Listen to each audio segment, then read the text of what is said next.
What up, fellas? It's Ty. Welcome back to the channel where we discuss all things prostate and prostate cancer related. If you're new here, welcome to you. If you've been here for a while, watch the video, maybe even liked and subscribed. I appreciate you. I really do. And welcome back. So today I want to talk to you about anger, depression, and prostate cancer. I recently saw someone talking about this in the comments, and then I was thinking about how it is that I was going through this and kind of trying to get myself to a place where I'm like, okay, so yeah, I've actually dealt with this a lot. I'm like, you know what? I think we should bring this to the larger group, because there may be some of you who are going through this and may or may not have a way or an outlet to get this out. So let's talk about it. So the emotional impact of this hits like a ton of bricks, right? From the moment you're diagnosed to your treatment to your recovery and outcomes, it's just one thing after another. You know, my first thing was anger. I didn't necessarily go towards the depression part. I was angry because I was thinking about the injustice of it all. Just like, why me? Right? Like, I'm sitting there thinking like, okay, so I'm in good shape. I'm running around, playing sports. I'm doing all of this stuff at my age where I'm like, man, I'm really in front of the curve. And yet they lined up the guys and said, one in this number of people is going to get prostate cancer. And then they picked me. I'm looking at the other 5 people saying they're not doing any of this stuff. Why me? The likelihood of me getting it was high. I had a family history of this. But that didn't help me at all. I was mean. I was mean and angry because I couldn't believe that I got diagnosed. I just thought there was just something wrong. And so I got angry. And I'm sure some of you got angry. You know, and it may have been that you were thinking about it, and maybe you found yourself angry in the store, or yelling at somebody in the car. Maybe somebody cut you off, or maybe a family member, or whatever it is, and it had nothing to do with them. Had everything to do with where it is you were, and the fact that you were like this yesterday, and then today, you are like this, and this is going on, and all of these thoughts that you have to have, you didn't have to have when you were over here just a couple of months ago.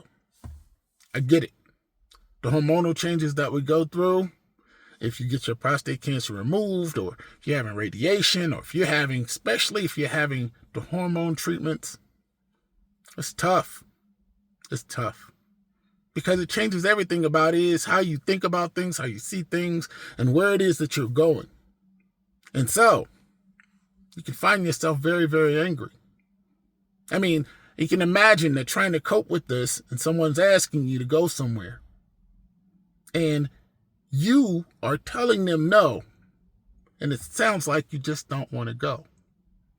But there's so many considerations that you have to put in place before you go somewhere. So many things that you have to think about. So many things that you have to do that they don't have to do. And so part of you starts to think that that's unfair, that they could just go when they want to go and you can't do that anymore. So that can make you angry. Likewise, you have all of these things to consider that you didn't have to consider before. And so they don't understand. You know, the bathroom, before you travel, before you sit through a concert, they start to feel that you don't want to go and you are angry because you can't explain it to them. Or maybe you have tried. And they don't really understand. We'll get over it. We'll put a pad on. Well, let's just go. Well, let's get out of this house. And you're like, look, I don't know if I feel like doing that. And then the depression could kick in. You start to feel like you really do want to go. You do want to be a part of that. You want to be in those circles. But listen, you aren't. You start to feel isolated, that depression could kick in.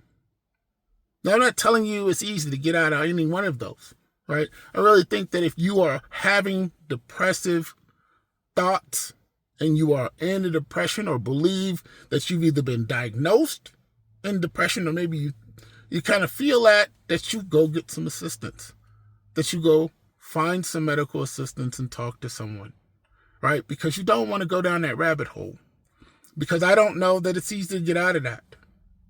And that help for that is no different than going to get some anger management assistance. I mean, the physical changes that we go through,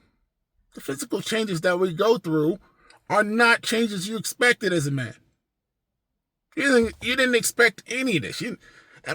There are some men that just the fact that they are going through this and they don't have any outcomes, but their penis is smaller, causes them some issues. And it's unfair to me. I'm like, look, if I had any of the other outcomes and this the only one you have, what is wrong with you? But that's not fair. It's not fair. Because what's important to them is important to them. What's important to me is important to me. One thing doesn't have anything to do with the other. The thing is that you can be angry. You can be angry that my prostate cancer was contained in my prostate, and they had a radical prostatectomy and they removed it. And after a while, I was able to regain my sexual functions. And maybe when you found out that you had prostate cancer, it already metastasized somewhere else. And now it was outside of the prostate, and now you're going through a whole set of issues. I can understand why you would look and say, your situation is this, my situation is this. It's fair, and it makes you angry. And I understand. It's a loss of control. From the moment that you found out that you had prostate cancer, there was a loss of control. Do you recognize from that point on that whatever it is that you felt, however it is that you had planned for everything to go, that won't finna happen anymore? And so, but that being the case, any one of those things could happen. You could get angry, right? You don't necessarily want to take that anger out on people, but I'll tell you, it's not always easy, because the thoughts that you have in your head before your interactions may cause you to be angry in a way that is more than the situation calls for. The depression is the same way. I think that the impact of relationships is what causes the depression. I really do. I think that, there are some guys who's, maybe your situation with your significant other has changed because of the outcomes. You feel like people don't understand. People who used to call you don't call you anymore because maybe they think something is wrong with you. You start to feel isolated, as though nobody understands and nobody cares. And then all of a sudden, you're depressed. And you're not really sure how to get out of that. So I just want to make you aware, if you are feeling those things early, kind of get in front of them. You're not going to always be able to explain fully to someone how it is that it feels to have this thing. But you want them to be in a place where they understand that how you feel is okay as long as you're working through it. Because you have the right to feel how you feel about it. Because you didn't want this. I didn't want this. Nobody does. It's a club nobody wants to be in. It's a way that everybody comes in and all of a sudden you're like, listen, I didn't want to be the person they picked out of that group to be the person that had prostate cancer. So I'm telling you, when you're going through this, you need to advocate for your care, advocate for the fact that you feel better or you don't feel better and that you want some assistance in dealing with this. I'm not telling you that I think that it's easy. I don't.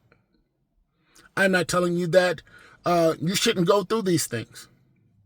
I don't want to just minimize it down to incontinence or just erectile dysfunction, because there are bigger fish to fry.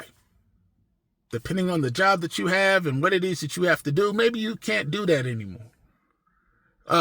Looking at whatever the circumstance is, maybe your child or your grandchild is having a play and you can't sit through it and you missed it. And it's the third one you missed. Maybe they're sitting in front of you asking you. Granddad, how come you didn't go? How come you couldn't come? And you're like, look, my incontinence is so bad, I just don't want to deal with it out there today. It's so much, man. It's so much. So, dig in. Turn into it. Don't run from it. The more you run from it, the more it'll chase you. Turn into it. Recognize that it's happening. Recognize when it's happening. And then start to fight that battle. All right? So, I hope this finds you well. I really do. Peace and blessings, fellas.